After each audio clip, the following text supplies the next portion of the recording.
At Collins Hotel, we have you and your family's comfort in mind. Relax in one of our 16 suites featuring king or queen-size beds and 36-inch TVs. Suites also include a mini fridge and other kitchen appliances to make your stay as comfortable as possible. During your stay in Pilot Mound, visit Weiser's Restaurant, our attached family-friendly restaurant and bar. It is the perfect location to host group meals, dine with the family, or unwind after a hockey game. Come in and meet our friendly staff offering daily specials on food and drinks, Wing Night Wednesdays, Buffet Fridays, and multiple TVs to watch the game. Weiser's is the place to be.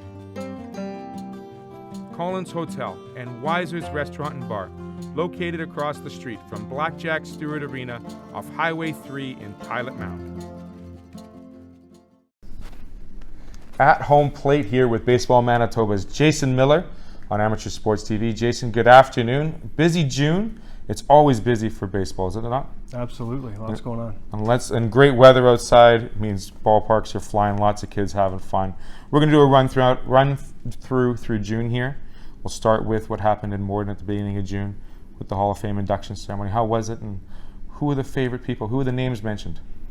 Awesome, yeah, there was almost 500 people at the Rec Center in Morden celebrating the induction of the 2019 Hall of Fame members. We had old-time team Coulter Red Sox with some characters came and talked up on stage, and the 2007 Brandon Marlins accepted a team award. We had some great individuals from the past went in, and it was a great celebration. So we had some builders, we had some players, we had some teams. Right. Yep. 500 people, is that a normal crowd to see for an induction ceremony? Yeah, they've between 400 and 500 is usually their target. Fabulous. It's their major fundraiser. So it's a very good dinner, lots of fun for a lot of the people. And you said there's Yeah. probably some great stories told by some of the old boys. Absolutely, yeah. A couple of chuckles, I'm sure. Now let's get into this upcoming week. We have the most important part of June, I'd say, would be June 8th, correct? Where we have a symposium for coaches available at Shaw Park. Can you enlighten us a little bit on that and what the coaches who are attending may expect? Sure, yeah. So we tried this last year. We partnered with the Gold Eyes just to get some amateur coaches into the ballpark and hear from their coaching staff, their trainers, their front office staff, learning a little bit about what goes into the day-to-day operations of the Gold Eyes, and maybe picking up some coaching tips along the way. So it's free to the first 50 coaches that register. They get an afternoon of presentations from Tom Vaith, Andrew Collier, and the athletic therapist. They may even get to meet a few players along the way. And then they get to watch batting practice down close to the field. And they get to sit in the Sky Suite for the game. So it's an all afternoon into the evening and then finishing up with a Gold Eyes game that evening. Absolutely. So starting around 1 o'clock? Starts at 1, game's at 6, I believe, and there will be a dinner involved as well up in the Sky Suite. And how do they get signed up for this? You said the first 50 are free. Where do they sign up to? Yeah, they can go online, baseballmanitoba.ca. There's a Coach Symposium button on the website, and click it and let us know you're coming. So hit the link at baseballmanitoba.ca. Yep.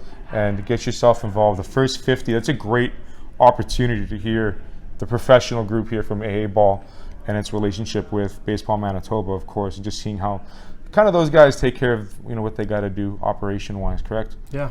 Awesome. So I love Tom and Andrew. They're good guys over at Shaw Park. So I'm sure it'll be a good time. That's June 8th, correct? You bet. So we also have, if I look at my sheet here, the Rally Cap and Grand Slam Jamborees. How does this differ for the one in July, or what does it rally up into July? Sure. So, well, that's two different age groups. Rally Cap is the 7 and under group, and Grand Slam is the 9 and under kids. All around the province, different regions, leagues host their own jamborees for the kids. They bring all of the kids together, carnival type atmosphere with a couple of games. From those regional events at the Grand Slam level, we draw names out of a hat.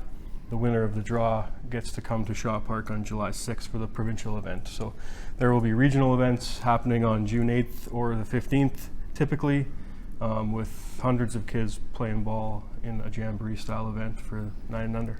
So it's not necessarily the best 7 under or the best 9 and under, it's just people drawn out of a hat. Absolutely. We are very committed to our LTAD principles. There's a great need for skill development and fun at the 9 and under level, and that's where our focus is, getting kids playing the game and having fun.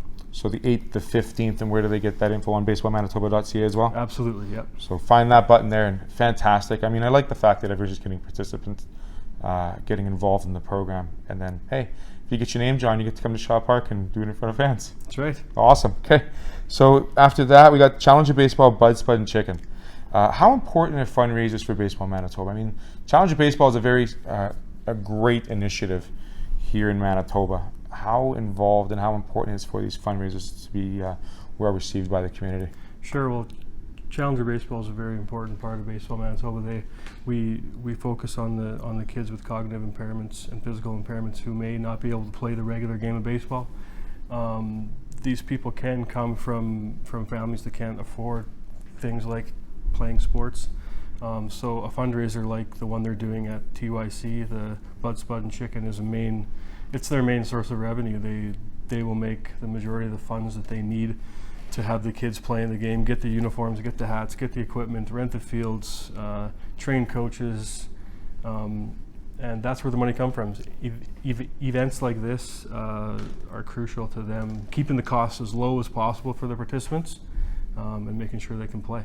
So real quick, Challenger Baseball is open to any age, or is it? Yeah, it's 18 and under right now, but okay. We will accept people over 18 if it fits. Roughly how many participants do we have usually for the Challenger program? We are at around 100. We're hoping to increase to about 110, 120 this year. That's awesome. Yeah. Fabulous. So a little bit of pitch, a little bit of catch, a little bit of batting. Yeah, it's all fun and games, really. Awesome. Yep. That's great news. So that's the Challenger program. We'll dive into more of that later on. So that happens in the middle of June. And then we've got some, baseball's all weekend, every Saturday, every Sunday. Junior ball's on Wednesdays sometimes, doubleheaders on the weekends. Yep. Always busy, right? Where's the schedule on baseballmanitoba.ca as well? Yeah, so from our page, we have a links webpage, which has links to every league and every division that may have games. The major one in the city of Winnipeg is Winnipeg Minor Baseball. They just launched a new website in partnership with Winnipeg AAA Baseball Association, which is known as WABA. So all those schedules are all in one place now, which is fantastic for people in the city of Winnipeg. And then outside the city, of course, there's tons of baseball happening in Brandon and Dauphin and Morden, Winkler, Boisvane, everywhere, Steinbach, and all the small towns around those centers. And those are found on each league's webpage, which can be found on baseballmanitoba.ca/links. Perfect. Quick personal question, Jason. If you had to go watch any baseball in Manitoba, what league? I don't put you on the spot, but what's the age group you love watching the most? I mean, I've got a 7-year-old. I love watching little guys try to hit the ball for the first time off the tee and trying to throw it. It's great. But, I mean, what's your favorite type of baseball to watch? You know, I think that the 13 and under group is really exciting. These are kids that they've gotten through all the developmental stages, Rally Cap, Grand Slam, 11U, which was formerly known as Mosquito and is really a developmental age group. At 13 and under, the kids are ready to play what we call regular baseball. Almost all the rules are the same as Major League Baseball, and they're really starting to figure the game out, and it can be exciting. That 13U AAA level, where we now have a provincial team at that age group, it's a really great age group to watch. So I'm going to continue on with that because you talk about development and developmental leagues and programs. A lot of people that are involved in baseball outside of Manitoba would be, they know about the Little League World Series. Yep. Why is it that Baseball Manitoba feels that is it the LTA development program that you're calling it? Mm-hmm. How do they feel that that's more important than just to showcase one age group? Sure. So first of all, there is no Little League leagues here in Manitoba, so we don't sort of compete for players with that section of people, but Baseball Canada programs and Baseball Manitoba have taken the stance that under the age of 13 we are developing kids, developing skills, making the game fun, adapting the rules so it fits for the age group, and at the age of 13 is where we start introducing national championships, and we have a provincial team that runs for a couple of weeks in August and doing some of those more highly competitive things. The Little League World Series starts cutting, and the people that play Little League and are trying to get to the World Series, those programs, those associations start cutting kids at 9, 10, 11 years old and start making all-star teams at a really, really young age, which we feel, following with LTAD principles, just doesn't really fit with what we're trying to do with 9, 10, and 11-year-olds. We want them to keep playing, keep growing, keep playing with their friends, and have as much fun as possible. Such an important development, especially when you have such a short season too. I mean, talk about playing May, June. I mean, do many of the leagues go into July and August as well? The little guys, do they finish? They have a pretty short season, right? Yeah, I mean, it's getting to be that 80% of our players are done by June 30th, and which is too bad. I mean, we do have some key groups that try to keep them into July, and they may even do some stuff in September, but the vast majority of the schedules in leagues, like you say, end when school ends. So just before school ends, not that there's going to be a lot of school kids in there, but the senior AAA provincials happen third week of June, the weekend after Father's Day, at Elmwood. Yeah. How many teams roughly? And sure, if you want to just elaborate on that a bit. Yeah, this is a entry by choice tournament for us. It's one of the few that we have, and senior teams from around. There's just 3 that have entered. This is a national qualifier, so the winner of this tournament qualifies for nationals in 2020. So that gives them a full year to fundraise, do all the things they need to do. These are grown men, some are fathers, some go to college still, so they need to fundraise for their team to do that. It can cost up to a couple $1,000s a person to go to a national event like that. So they will qualify on June 3rd for 2020. It's going to be a 3-team tournament.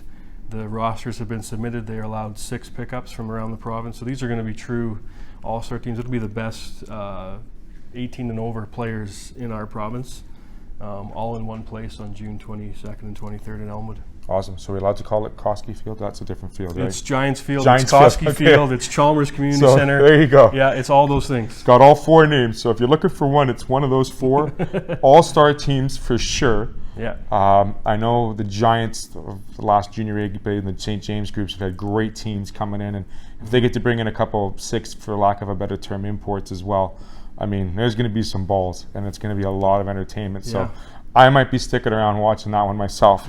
Lastly, we've got some summer games action, some 17 and 18 U's at the end of the month. Now, how does that work for summer games this upcoming year? Sure. So 2019 is the Western Canada Summer Games in Swift Current, Saskatchewan. We have been training with these guys for the last couple of years. The coaching staff have whittled down to, they selected their team this week. It'll be announced, I believe, tomorrow, the roster for this team. They've been training here year-round at the Sport for Life Center for the last couple of years. They go in August to the Western Canada Summer Games. They're 16 and under. They will play a full slate of games against Manitoba's 18U AAA teams this summer. So they'll probably play 20 to 25 games before they get to the Western Canada Games as a team. They also go down to Fargo to play in a tournament over Canada Day weekend, just to get themselves ready for the Western Canada Games. Do they notice a difference when they go across the border? Difference in strength, ages? Ages is the big one. Yeah, age is the big one. They've always had differences in ages, haven't they? Yeah. So in the States they play, when high school ends, they play what's called Legion baseball, right. and it's 19 and under or 17 and under. So our 16U team will play the 17 and under A teams from Legion baseball in the States, and that's because we're a provincial team. We draw from a large geographical area and 1 million people. Sure. Thereabouts. It'll be the area of Fargo or the area of Moorhead that has a team, right? And we compete well with their 17U A teams. So it's a fairly competitive weekend for both teams. Absolutely, yeah. Awesome. Now, Theo, that's a bit of a warm up for them. You said they've got the AAAs, and then you say they play 20 to 25 games before going to the Western Canada Summer Games. That's impressive. Mostly the 4 provinces. Are they playing the territories up north as well? Or? No, it's actually just the 3 provinces. 3 provinces, this year. Right. BC has backed out of the Western Canada Games, so we're not totally sure about the future of those games as a whole. Okay. This may be the very last ever Western Canada Summer Games. It may not be. I guess we'll see. So we talked a little bit about the Sport for Life Manitoba Center. What here for players and coaches do they have for resources? I mean, they have the medical clinic, they've got the physio, they've got the gym itself.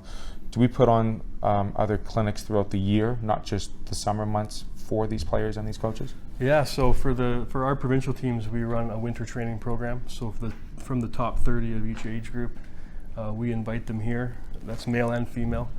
So we invite approximately 120 players to come here and train every Thursday and Saturday. We have 4 batting cages on the 3rd floor that they can use. We bring in coaches to work with them on hitting and fielding and whatever else we can get in there. And then through the High Performance Center, Neil and Jeff and the crew here at the Sport for Life Center do a great job creating programs for them. They start with a base program, but they individualize it, and they send them back to their communities with something on their iPhone that can guide them through the week of exercises. That's so awesome. They can come here once a week, they can come here once a month, they can come here twice a week, and they can work on their off-season training. That's fantastic. So I think, was there one similar in May for pitching? Was there a pitcher's symposium that went on? Or was that something that was done earlier? We do run some My First Pitch clinics, and we did have one here last week. Okay, so yeah, I know I'm on the same page with you. We're going to end with this one, because I know we've got to talk about Gold Eyes a little bit. We talk about junior baseball or Manitoba baseball here. How impressive is it that we now have a Winnipeg left-handed pitcher on the roster? It's very impressive. Do you know Ryan personally? Have you met Ryan prior to? Absolutely. I do know Ryan well. I started working here in 2010, and he was on the 17 and under team in 2009. Yeah. He also made the junior national team briefly in 2009 and 2010. And then I started receiving phone calls as the program director from Division I schools asking, who's this Ryan Johnson? We want to maybe have him down there. So he had a great college career. It lasted a long time. He did a lot of great things. And hearing about him signing with the Gold Eyes was pretty impressive. Yeah. I was still playing senior baseball with St. James, and Ryan was a junior player, and he came up and pitched for us a few times. Yeah. I had the pleasure of catching Ryan actually. One time about 4 years ago, which was very exciting. My hand still hurts. He throws awful hard. He does. He's a good kid, and I wish him nothing but the best. Absolutely. So you're a catcher by trade. Yeah. Is it easier to catch a left-handed pitcher or a right-handed pitcher? It's easier to catch a right-handed pitcher because we see them more often. Okay, so simply because of exposure. Yeah, Okay. absolutely. What's your favorite pitch to hit? Straight down the pipe, 90 miles an hour. Well, I don't Close know your about eyes. 90, but it's Okay. got to be 80? a fastball. It's got to be First pitch fastball. There First you go. pitch fastball. Okay, Yeah. right on. Well, Ryan, I want to thank you very much, Jason. Sorry for joining me on our first edition of At Home Plate. Usually there's 3 of us, but that's because we don't have no ump. We'll take care of the ump. But thanks for joining us here at the Manitoba Sport for Life Center. Great spot here, and we'll do this again next month. Thank you very much. Thanks, Jason. Yep.